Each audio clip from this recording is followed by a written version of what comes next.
Pépé de la tech, répare le Wi-Fi. A dit la fille du directeur financier, en claquant des doigts. Je suis occupé, ai-je répondu. Elle m'a licencié sur le champ. 10 minutes plus tard, le gérant de l'immeuble est entré. Qui a licencié le propriétaire de l'infrastructure?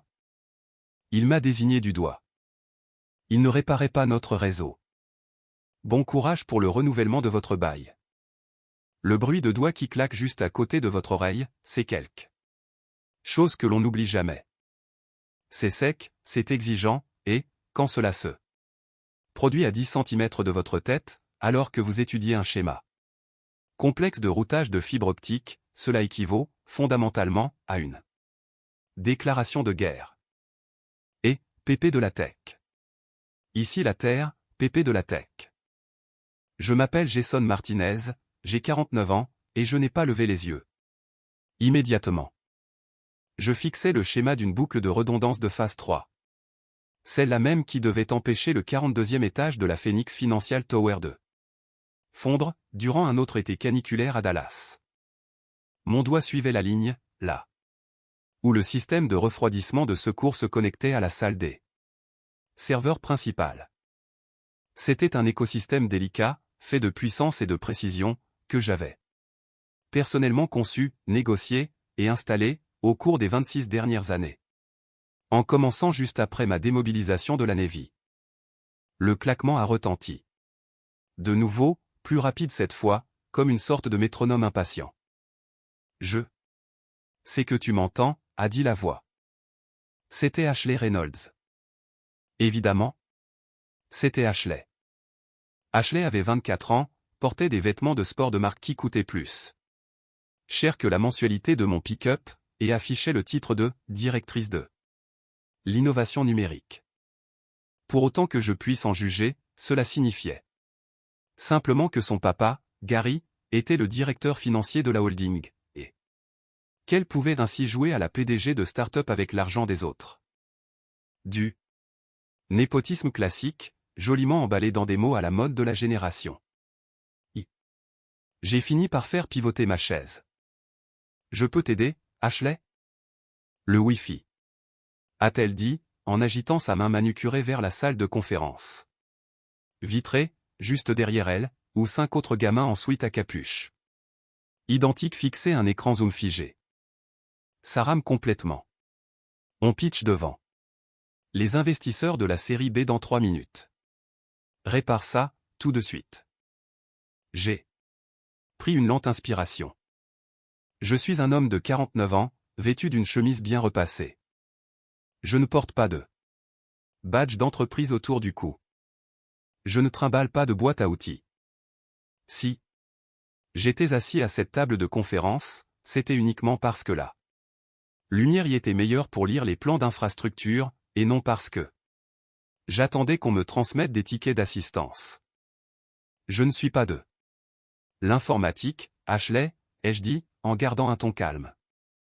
Je passe en revue les spécifications du réseau de fibre optique, pour le contrat de renouvellement.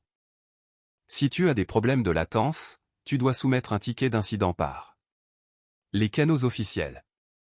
Ashley a éclaté de rire.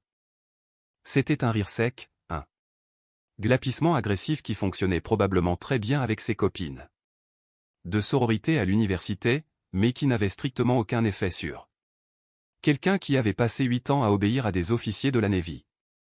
Pardon. Je ne soumets pas de ticket à l'assistance, Pépé. Mon père paie une fortune pour ce bail.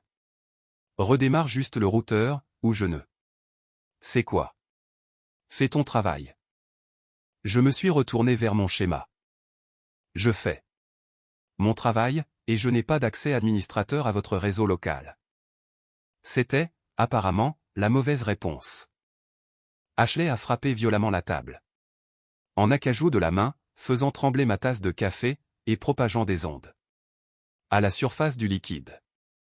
Tout l'open space s'est tu. L'équipe marketing a baissé ses téléphones. Les développeurs ont arrêté de taper. Même le ronronnement de la machine à expresso a semblé s'interrompre. Tu sais quoi, a crié Ashley, le visage cramoisi. Comme un thermomètre qui atteint sa température critique. J'en ai ras le bol. De l'attitude du personnel de soutien dans cet immeuble. Ok, boomer. Le Wi-Fi ne marche pas, et toi, tu restes assis là, à ne rien faire. Tu es inutile. Totalement inutile. Elle a pointé la porte d'un doigt parfaitement. Manucuré, un soin qui coûtait probablement plus cher que mon budget de course. Hebdomadaire. Dehors. Tu es viré. Je ne veux plus te voir à cet étage. Je vais demander au RH de t'envoyer ton dernier chèque. Va-t'en. Je me suis figé. Non pas par peur, mais par une pure fascination scientifique. Elle me virait. Elle pensait, réellement, avoir l'autorité nécessaire pour me licencier. C'était comme regarder quelqu'un essayer de licencier la gravité, ou d'annuler les lois de la thermodynamique. Je l'ai regardé. J'ai regardé l'Open Space silencieux, qui nous observait comme si nous étions dans une émission de télé-réalité. J'ai baissé les yeux vers le dossier sous ma main, celui qui contenait le contrat de renouvellement des infrastructures. Ce document était la seule et unique raison pour laquelle sa petite start-up dit a bénéficié d'une redondance d'alimentation de niveau militaire et de débit de fibre optique dont la plupart des entreprises du Fortune 500 ne pouvaient que rêver. Tu me vires ? Ai-je demandé, simplement pour que ce soit dit clairement. Parfois, il faut laisser les gens creuser entièrement leur propre tombe, avant de leur tendre la pelle. Je te vire, a craché Ashley, en croisant les bras. Comme un enfant en bas âge qui viendrait de décréter que l'heure du coucher était annulée. Rassemble tes affaires, et sors d'ici, maintenant. Je me suis levé lentement, méthodiquement. Je n'ai pas discuté. Je n'ai pas expliqué que je n'étais pas un employé d'Innovatlab, mais plutôt le prestataire d'infrastructures indépendant de toute la Phoenix Financial Tower. Je n'ai pas mentionné que le PP de la tech, sur qui elle venait de hurler, détenait la clé maîtresse de chaque système maintenant son entreprise en vie. Je n'ai pas fait remarquer qu'elle venait de rompre la relation avec le fournisseur le plus crucial de sa société. J'ai simplement refermé mon ordinateur portable. Avec un léger déclic. J'ai remis le capuchon de mon stylo, avec une précision délibérée. J'ai ramassé mon porte-documents en cuir, laissant le contrat de renouvellement non signé au milieu de la table, telle une mine dont on aurait retiré la goupille. Compris, ai-je dit calmement, ma voix résonnant clairement dans l'open space. Silencieux. Bonne chance pour votre présentation de série B, Ashley. Je me suis dirigé vers les ascenseurs, mais pas résonnant dans ce calme artificiel. Je sentais 60 paires d'yeux fixés sur mon dos, observant ce déraillement de train au ralenti. Je ne me suis pas pressé. J'appuyai sur le bouton d'appel, j'attendis le carillon familier, et je montai dans la cabine impeccable, issue de l'ingénierie allemande. Alors que les portes se refermaient, j'ai vu Ashley, d'un air suffisant, taper dans la main d'un d'eux ses copains en sweat à capuche, pensant qu'elle venait de montrer à tout le monde qui était le patron. La dernière image que j'ai gardée d'elle était son sourire triomphant, alors qu'elle ignorait totalement ce qu'elle venait de faire. Elle n'avait montré à personne qui était le patron. Elle venait simplement de sectionner l'artère qui maintenait son entreprise en vie. Elle ne le savait pas encore. Mais elle s'apprêtait à recevoir une leçon très coûteuse sur la différence entre l'autorité et le pouvoir. La descente en ascenseur s'est faite en douceur et en silence. La Phoenix Financial Tower tire une grande fierté de ses ascenseurs. Silencieux comme un murmure, révisé tous les mois. L'ingénierie allemande a son apogée. Je sais qu'ils sont révisés mensuellement, car c'est moi qui signe chaque contrat de maintenance dans cet immeuble. Je suis sorti dans le hall, et j'ai salué d'un signe de tête Anthony, le chef de la sécurité, qui surveillait le parc de caméras depuis son poste situé derrière une vitre blindée. Anthony est un homme bien. C'est un ancien marine, qui comprend la valeur du protocole. Et des procédures rigoureuses. Bonjour, monsieur Martinez, a dit Anthony, en levant les yeux de ses écrans. Tout va bien au 42e. Plus maintenant, Anthony, ai-je répondu, en ajustant la bandoulière de mon porte-document. Plus maintenant. Encore des ennuis. Avec les gamins de la start-up? On peut dire ça, oui. Je me suis arrêté. Devant son bureau. Anthony, tu devrais garder un œil sur les caméras là-haut. Ces prochains jours. Les choses risquent de devenir intéressantes. Le visage marqué d'Anthony s'est plissé, esquissant ce qui ressemblait à un début de sourire. Bien reçu. Monsieur. 10 minutes plus tard, soit exactement le temps pour moi de traverser la rue pour aller au Starbucks, de commander un café noir, et de m'installer près de la fenêtre avec une vue idéale sur la Phoenix Financial Tower, le chaos commençait là-haut. Je n'étais pas là pour le voir, mais je n'en avais pas besoin. Je connaissais le scénario par cœur, car j'avais moi-même rédigé le manuel de procédures originales. Je pouvais presque régler ma montre sur le déroulement des événements. Là-haut, au 42e étage, Scott, le gérant de l'immeuble, sortait de l'ascenseur de service. Scott est un homme solide, d'un peu plus de 50 ans, ancien électricien. Syndiqué qui avait gravi les échelons jusqu'à la direction. Il porte des costumes légèrement trop grands pour sa stature, et il a cette fâcheuse habitude de transpirer dès que les opérations de l'immeuble prennent du retard. Aujourd'hui, il transportait un tampon de notaire, ainsi qu'une bouteille de champagne, du bon, un Dom Pérignon que le propriétaire du bâtiment réservait pour les grandes signatures de contrat. Scott était là pour célébrer la finalisation de l'extension de bail de 10 ans, un accord que j'avais passé 8 mois à négocier, directement avec Gary Reynolds. Cela devait être une simple formalité, un moment d'échange de poignées de main. Autour d'un champagne coûteux, pendant que les avocats réglaient les derniers détails administratifs. Scott est d'abord entré dans cette salle de conférence vitrée, s'attendant à m'y trouver en train de revoir les derniers points avec l'équipe d'Innovat Lab.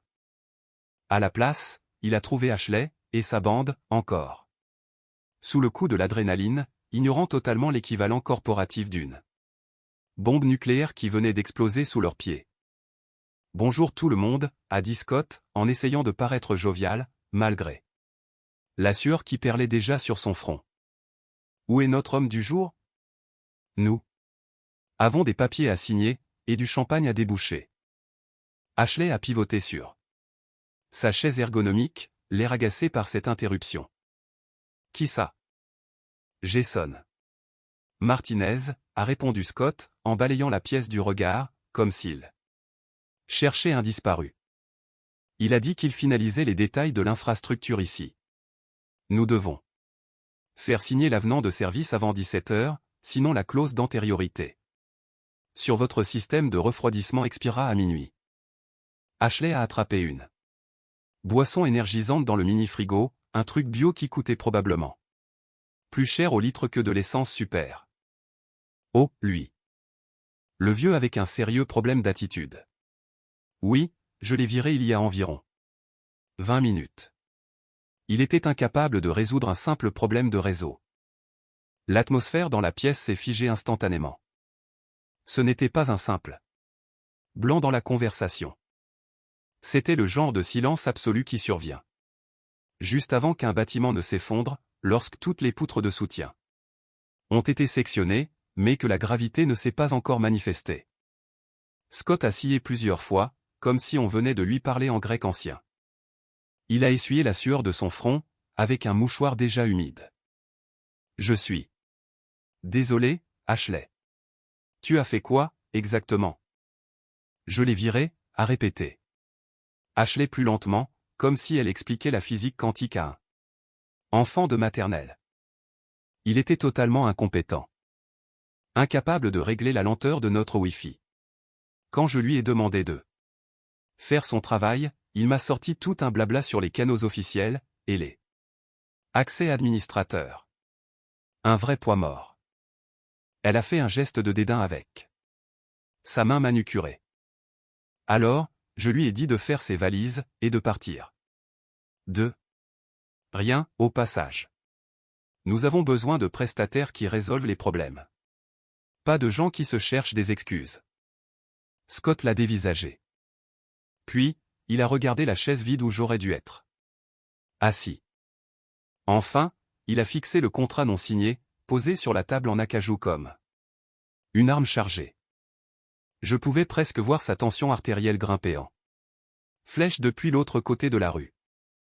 Ashley, a dit Scott, sa voix commençant à trembler comme celle d'un homme qui réalise qu'il se tient sur une glace très fine, au-dessus d'une eau très profonde. Jason Martinez n'est pas un prestataire ordinaire. Peu importe.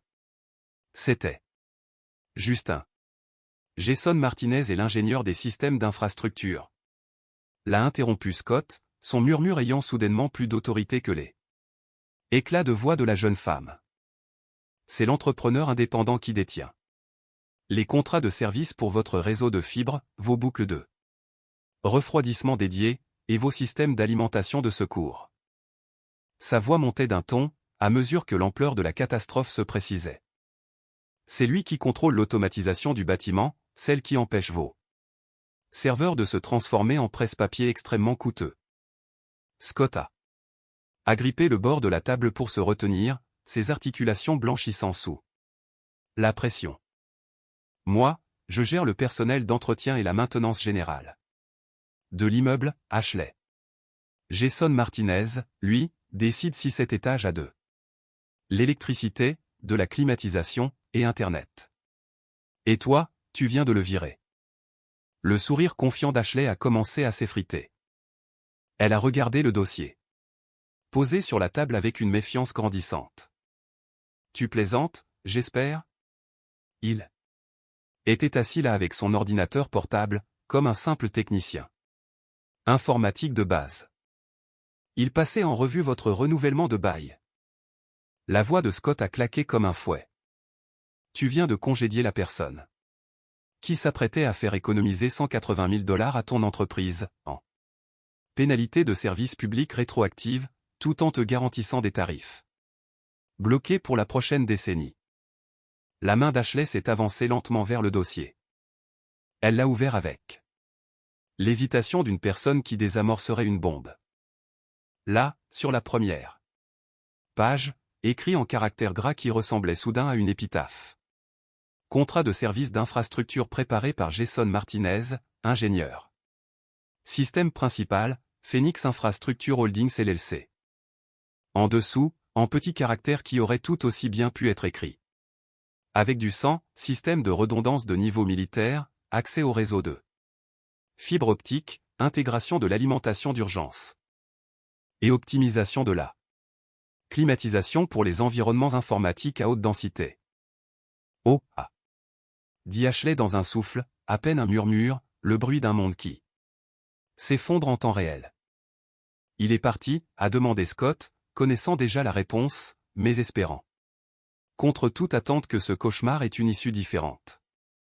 Il a dit. Compris, a marmonné Ashley, d'une voix faible et vide. Et bonne chance. Pour notre pitch. Scott a fermé les yeux, et a pris une grande inspiration. Quand il les a rouverts, il avait l'air d'un homme qui venait de voir fondre l'intégralité de sa caisse de retraite. Oh mon Dieu, Ashley. Il a accepté la résiliation des services. Tu n'as pas viré un employé, ni même un simple fournisseur. Tu as, tout bonnement, annulé votre propre contrat d'infrastructure. Il a marqué une pause, pour la laisser assimiler l'information. Et c'est un vétéran de la Navy. Ces gars-là ne bluffent pas. Et, c'est certain, ils n'oublient jamais. En bas, au niveau de la rue, je regardais mon téléphone vibrer sous l'effet des SMS entrants. Le message de Scott est apparu en premier, dis-moi, s'il te plaît, qu'elle ne t'a pas vraiment viré. Puis, en est arrivé un de Brian Torres, le conseiller juridique de l'immeuble, urgence. Besoin de te parler dès que possible. J'ai bu une longue gorgée de café, et je n'ai répondu à aucun des deux messages. La porte s'était refermée. Désormais, j'allais la verrouiller, tirer les verrous, et jeter la clé. Mon bureau n'est pas au 42e étage, avec ses vues panoramiques et ses parois vitrées. Il se trouve au 6e étage, niché derrière les salles des machines et les cages d'ascenseur de charge, là où le vrai travail s'effectue. Il ne donne pas sur la ligne d'horizon de Dallas. À la place, il offre une vue sur les générateurs diesel de secours, et sur les énormes tours de refroidissement qui vrombissent à basse fréquence, une vibration que je trouve incroyablement apaisante après 26 ans dans ce métier. C'est le système nerveux de l'immeuble. Ces suites vitrées là-haut ne sont que la jolie façade que voient les clients. Ici-bas, c'est là que la magie opère, là où l'électricité circule, où les données transitent, et où le climat est contrôlé avec une précision militaire. J'ai déverrouillé la lourde porte en acier, et je suis entré. L'air était frais, propre, et transportait une légère odeur d'ozone et de composants électroniques haut de gamme. Je me suis assis à mon bureau, un plateau en chêne massif ayant appartenu à mon grand-père, désormais encombré par 3 écrans de 32 pouces affichant les données du système du bâtiment en temps réel. Je ne ressentais aucune colère. La colère est inefficace, peu professionnelle, et elle altère le jugement. Ce que je ressentais, c'était un profond sens de l'obligation d'honorer la résiliation de contrat qu'Ashley avait formulé de façon si claire. Elle avait été extrêmement précise sur le fait de ne pas vouloir de mes services. En tant que professionnel ayant reçu une formation militaire, j'étais tenu par le devoir de respecter sa décision. J'ai pris le classeur de service d'Innovat Lab sur l'étagère, une compilation de 10 cm d'épaisseur, d'accords, d'avenants et de spécifications techniques, qui représentaient 3 années de négociations minutieuses et de travaux d'installation. Je l'ai ouvert à la section 14B, privilèges révocables et services partagés. Voici ce que la plupart des locataires ne comprennent pas, concernant l'immobilier commercial moderne, quand vous signez un bail pour des bureaux. Vous n'achetez pas un ensemble complet. Le bail de base couvre 4 murs, un plafond, des prises électriques standards, et l'accès à l'eau courante de la ville. Tout le reste, la fibre Internet haut débit, les systèmes de climatisation dédiés aux salles de serveurs, l'intégration de la sécurité biométrique, l'accès prioritaire aux ascenseurs, constituent des services additionnels. Des prestations haut de gamme qui requièrent des contrats distincts avec des prestataires spécialisés. Or, Ashley venait de licencier le prestataire qui fournissait l'intégralité de ces services. Je me suis connecté au système de gestion du bâtiment avec mes identifiants administrateurs Racine, et j'ai affiché le compte d'Innovat Lab. 3 années d'historique de service se sont étalées sur mes écrans, ressemblant à s'y méprendre à une carte d'opération militaire. Chaque système, chaque protocole, chaque élément d'infrastructure qui rendait leur activité possible était documenté à cet endroit. Première étape, le protocole de priorité des ascenseurs. Innovat Lab. Payer $2 400 par mois pour un accès VIP aux ascenseurs. Cela signifiait que, lorsque leurs employés scannaient leur badge dans le hall, l'un des 8 ascenseurs de l'immeuble donnait immédiatement la priorité à leur appel par rapport aux demandes des autres locataires. Aux heures de pointe, cela évitait à chaque employé environ 6 minutes d'attente. J'ai cherché le statut du contrat de service, et je l'ai fait passer d'actif à résilier à la demande du client.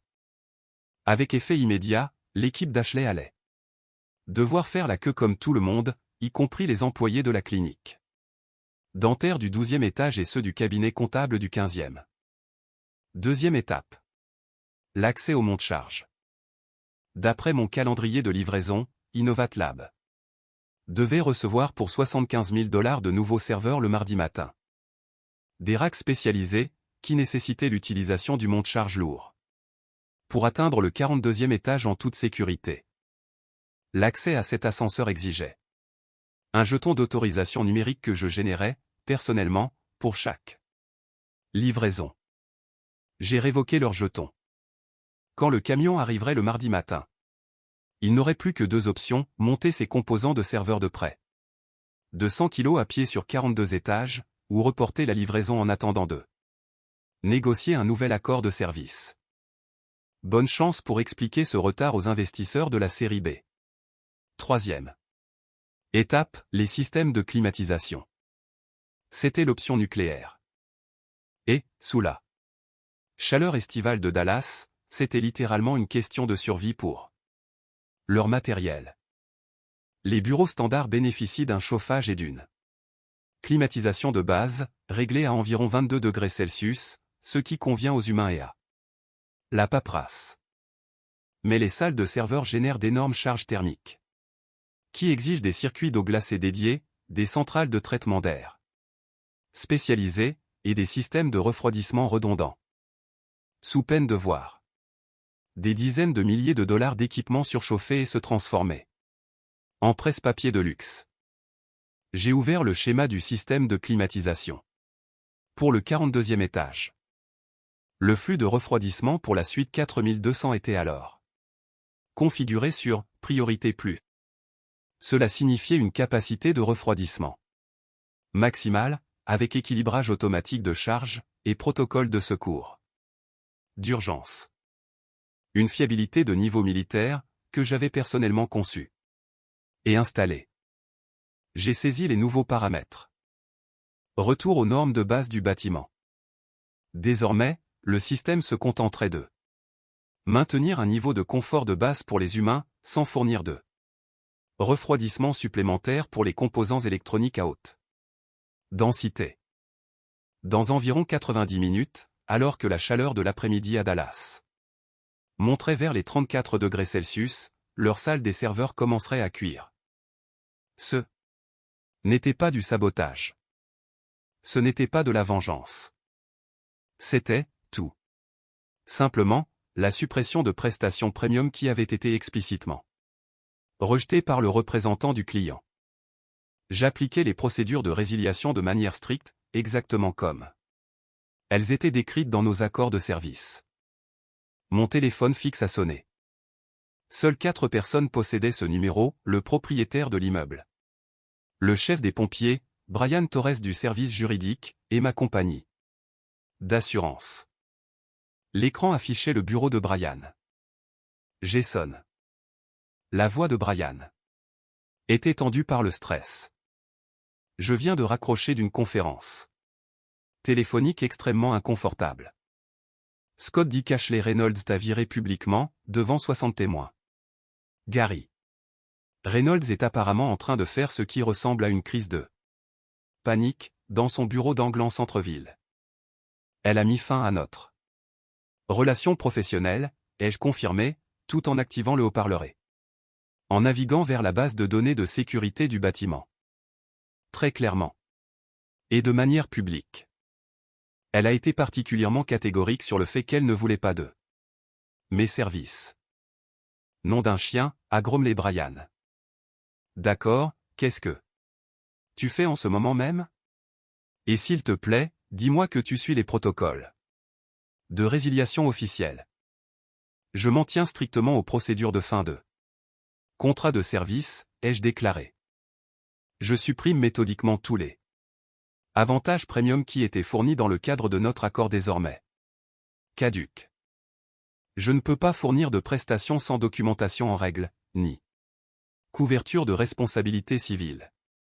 Tu connais les règles d'assurance, Brian? Un long silence s'est installé. À quel point la situation va-t-elle dégénérer? J'ai jeté un coup d'œil à mes écrans, qui affichaient l'état en temps réel de chaque système du 42e étage. Température en hausse, trafic réseau ralenti. Protocole de sécurité basculant sur les valeurs par défaut du bâtiment. Eh bien, ai-je dit, j'espère qu'ils ont prévu des chaussures confortables. Les ascenseurs vont être particulièrement bondés ces prochains jours. La beauté de l'infrastructure réside dans son invisibilité. Quand tout fonctionne correctement, on ne remarque même pas son existence. Les portes s'ouvrent d'elles-mêmes, l'air reste frais, les ascenseurs arrivent sans tarder, et Internet circule à la vitesse de la fibre optique. Les gens s'imaginent qu'il s'agit de lois physiques naturelles, et non de services méticuleusement conçus, gérés par des professionnels d'expérience. Au 42e étage, les lois de la physique étaient sur le point de changer radicalement. Cela a commencé doucement, vers 15h30. Le verre intelligent de la salle de conférence exécutive d'Ashley, ses panneaux électrochromes coûteux, qui s'opacifiaient sur simple pression d'un bouton pour garantir la confidentialité, a cessé de répondre aux commandes. Sans mon serveur pour envoyer les signaux d'authentification, le vitrage est revenu à son état transparent par défaut. Ashley était alors en plein milieu d'une conversation téléphonique animée avec son coordinateur logistique, faisant les 100 pas tout en gesticulant de façon désordonnée. Soudain, l'ensemble de l'open space a pu assister à sa crise de nerfs privés, à travers ce qui était devenu un bocal à poissons transparent. J'observais le flux de sécurité depuis mon bureau. C'était comme une pièce de théâtre muette, et Ashley en était, malgré elle, l'actrice principale. Ensuite, les verrous biométriques des portes ont commencé à faillir. Les portes intérieures, celles qui séparaient l'espace des développeurs de l'aile 2 direction, étaient sécurisées par des scanners d'empreintes digitales, reliés directement à mon serveur d'authentification. J'ai désactivé leur privilège d'accès. Les portes ne se sont pas verrouillées définitivement, car cela aurait violé les consignes de sécurité incendie. À la place, elles se sont mises en mode de sécurité passive, restant déverrouillées et impossible à enclencher. Le sanctuaire exécutif d'Ashley, si exclusif auparavant, était soudainement ouvert à tous. De jeunes développeurs y entraient d'un air égaré. Le bruit de l'espace commercial, téléphone qui sonne. Conversations informelles, cliquetis incessants des claviers, a envahi ce qui était, jusque-là, un havre de paix. La véritable crise a débuté à 16h15, lorsque la température a commencé à grimper. Je possède un tableau de bord complet qui surveille toutes les demandes d'assistance des locataires. En temps normal, elles sont transmises à la gérance, mais comme l'infrastructure m'appartient, je reçois une copie de tout ce qui est marqué comme « priorité critique ». Les alertes ont commencé à s'accumuler sur mes écrans. Ticket numéro 1947. Alerte température salle des serveurs. Actuellement 25,5 degrés Celsius, en hausse.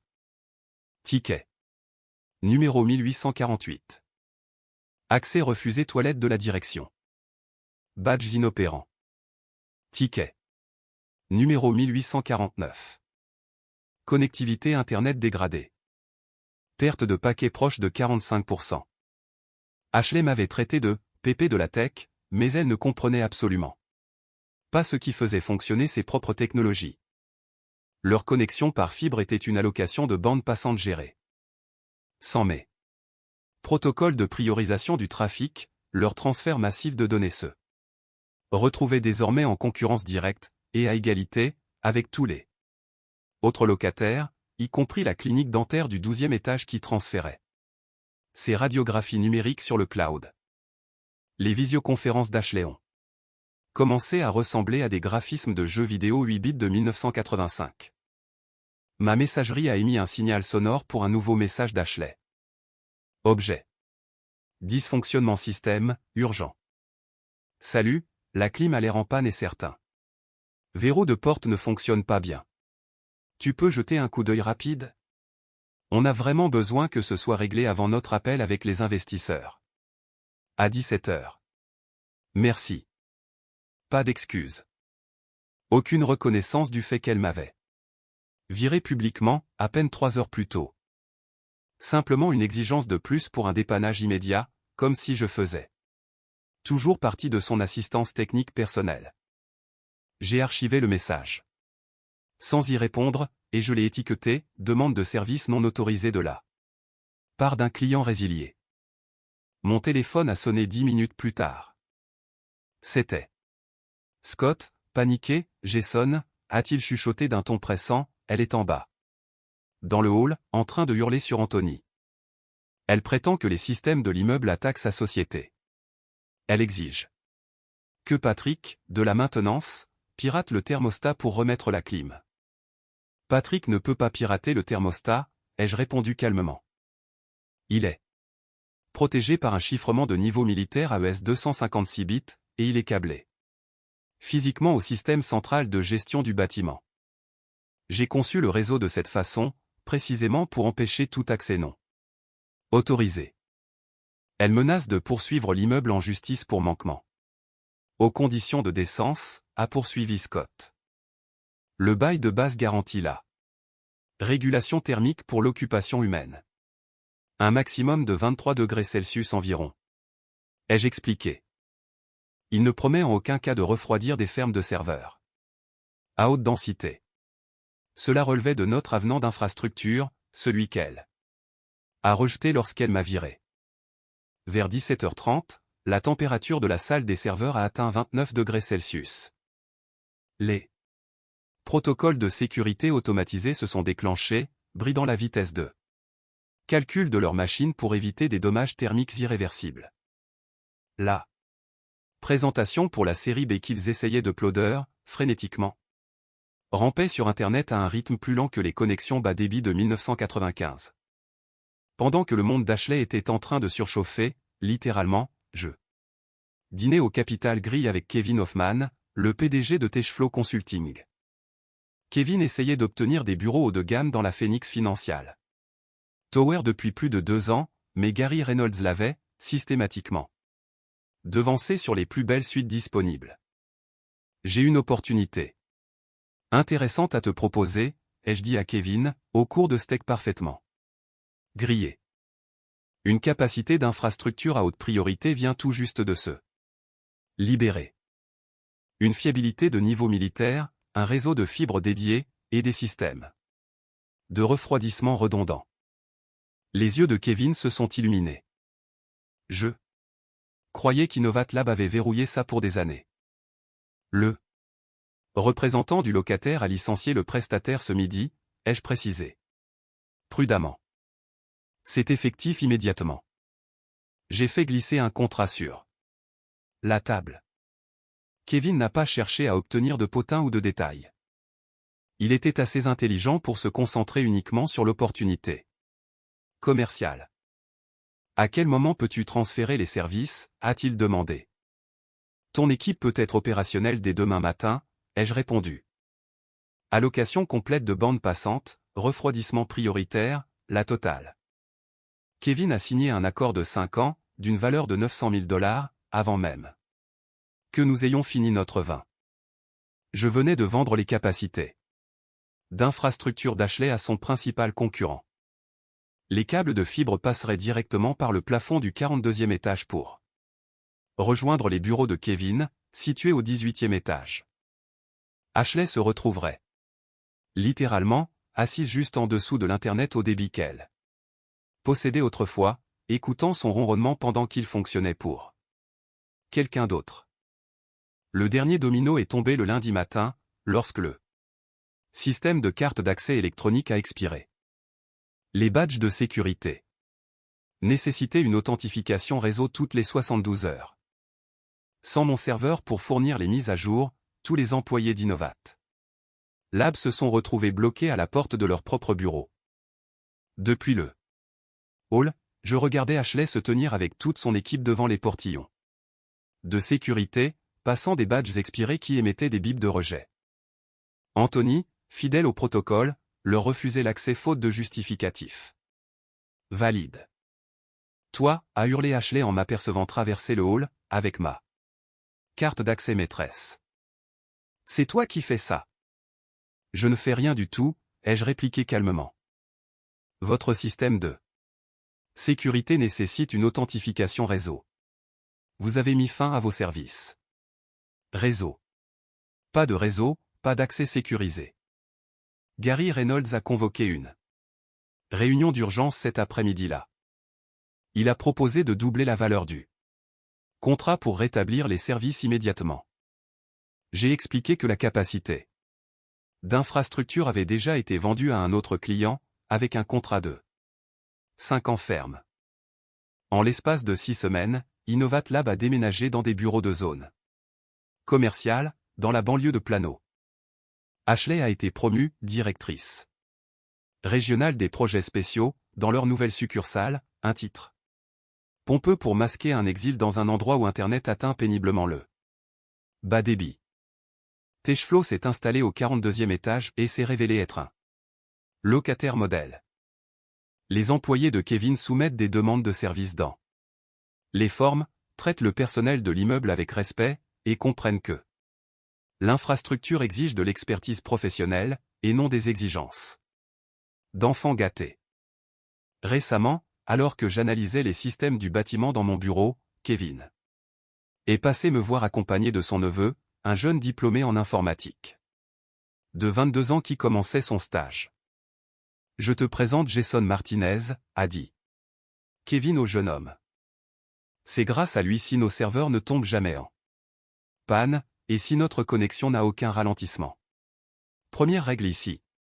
Quand Jason parle d'infrastructure, on l'écoute, et on apprend. » Le jeune homme a hoché la tête avec respect, « Bien sûr, monsieur Martinez. Merci de faire en sorte que tout fonctionne. » Du respect, de la courtoisie professionnelle, la reconnaissance d'un savoir-faire acquis au fil de décennies d'expérience. C'est incroyable de voir à quel point les affaires tournent mieux lorsque les gens comprennent la différence fondamentale entre l'autorité et la compétence. Ashley a appris cette leçon à ses dépens.